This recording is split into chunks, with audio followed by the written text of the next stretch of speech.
David, a little bit of English countryside here in the heart of Sydney. What are we in? We're in a Jaguar, an E-Pace, a P250 R Dynamic.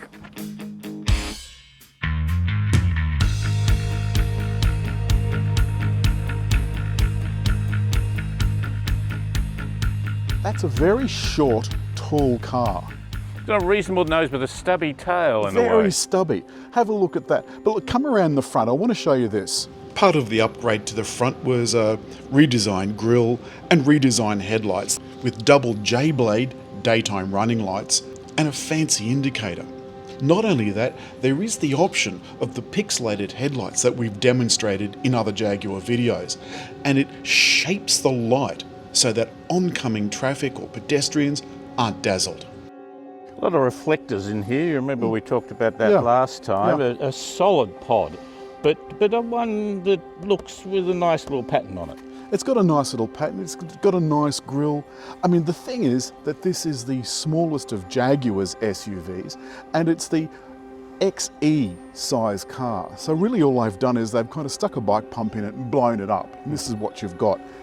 The 250, the P250, how much power has this got? 184 kilowatts 184. and 365 newton meters. It is a turbo. It's a 2-litre engine, not a 2-cylinder. That would be a little bit beyond the pale.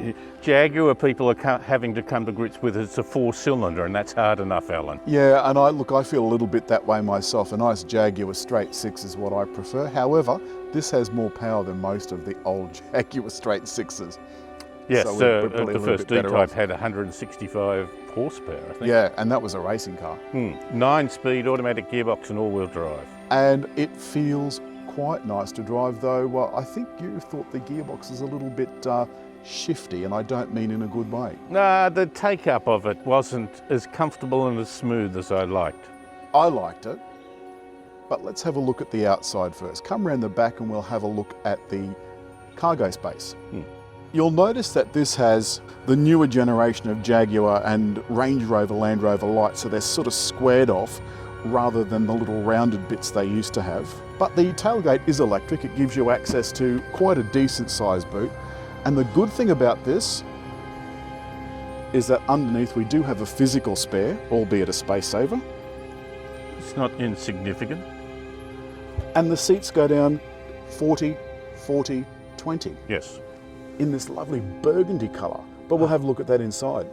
Actually, there's not bad room there, and my feet sit underneath. You do have that set back a long way. Yeah. The worst thing was getting in under here. Yeah. There's one charger and just the standard vents, nothing too There's frilly. no controls back there. No. A couple of map pockets. Yeah, Mac pockets, as you say. But here's this sort of suede roof again, isn't it? Like it very much. What's it like in the front, David? Let's have a look. There's a few things we want to point out in here, David. You've got a part digital dash. Let's just start it up and then we'll turn it off again. It's quite sizable. The amount of space in there is not the usual, just 4.2 inches. And we've got the usual stuff on the steering wheel now, the kind of multi-function backlit touch and press controls. Yeah, without too many, but yes. It has a major problem, Alan. When you set the cruise control, you push it up. Well, that's a major problem for you. Yes. Every other like standard thing is to push it down. The thing that we've noticed is that no matter where you look on this dash, there is no parking brake. I can't. Yeah. No, I cannot find a parking brake, but look, we do have a Jesus grip here, which I think is essential because we're going to be taking this car off-road, aren't we, David? Oh, yeah, right. Absolutely, No. Alan. But we do have the new generation of PIVI information systems, so this is a much, much larger screen than the very narrow one they used to have. It's about 12 inches, isn't it? And the individual temperature controls, and these functions do change if you have other seat heating and seat cooling. This one doesn't, so they're just fan and so forth individually. All of the surfaces are soft and tactile. Everything is beautiful quality, absolutely beautiful quality. Well, that's not as soft but it's not as hard some. plastic. It's not hard plastic, and that's the thing. And the most important thing is that the dials of the Jaguars and Land Rovers of the recent years has gone. We've got this new system with a normal old T-bar type selector. Oh, this feels, even though it's only, what do you say, 184 kilowatts, this feels very nippy. 365 Newton meters. Oh, that's brilliant.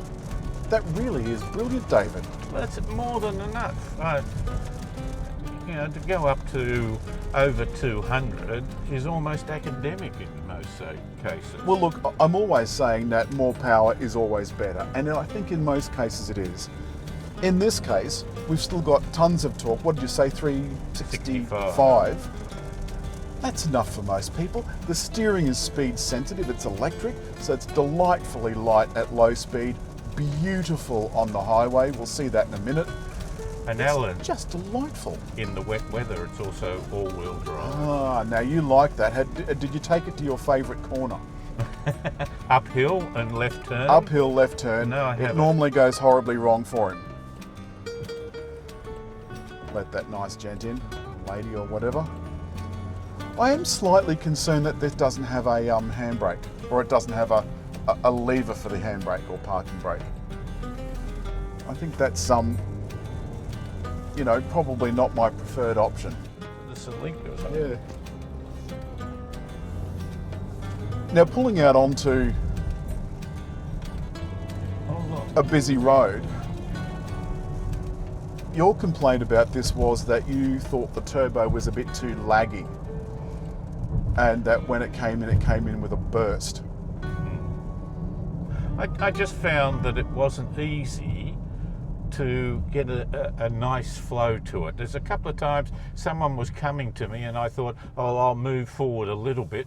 It didn't, and then I suddenly looked like I was playing chicken with them. Yeah. Well, look, I must admit, the thing that drives me mad more than anything else is the stop-start, and at least there is a separate button for the stop-start down on the console.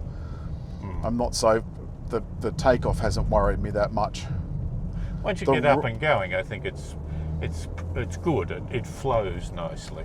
The ride is absolutely beautiful. And the other thing I've noticed is it's very quiet. Alan, it only has 60 profile tyres. Yeah. So they're not low profile. And so just explain to me what that means again, It's the ratio of the I think it's the width versus the depth of the tyre. To the hypotenuse. Which I can't remember what a hypotenuse is now. Of course, the lower the profile, the more it looks like just a stick of licorice around the outside. But we're now on the highway. I've set my cruise control. The lane control is now on. One thing I did find was that this insists on setting itself back to the full amount, away from the car in front. Alan, this is our standard too many joints cracked in the road. Joints in the road. Yep. But it's not coming through with a bump, bump, bump like a machine gun. No. And in fact, I would hear it, but it's very faint and you don't feel it. No, well, I would describe this experience as limousine-esque.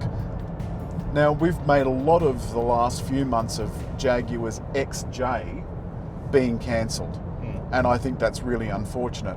Now, if you want a limo in a Jag, you're probably going to have to go for the F-Pace, I'd say, and or the XF sedan. But the drive experience is, I would call this fast but not quick. So you can certainly get it up to a decent speed. It's got plenty for highway cruising, absolutely plenty. It's lovely around town, I felt. I had it for the last week, and I thought this was really special. As we casually drape over the back of the Jaguar in true Austin Powers style, I like this car a lot. I do. Maybe not quite as much as the F-Pace. No. But I still think it's a bunch of fun. Looks as sexy as hell. Its looks, I think, are its strongest feature, both interior, that sort of old-style, elegant look. It is. You've hit the nail on the head, David. This is an elegant car, and I can't understand why Jaguar doesn't sell more vehicles, period. But, as always, It is that time of the day when we have to tell you to hit like Leave a comment. and just over there to subscribe.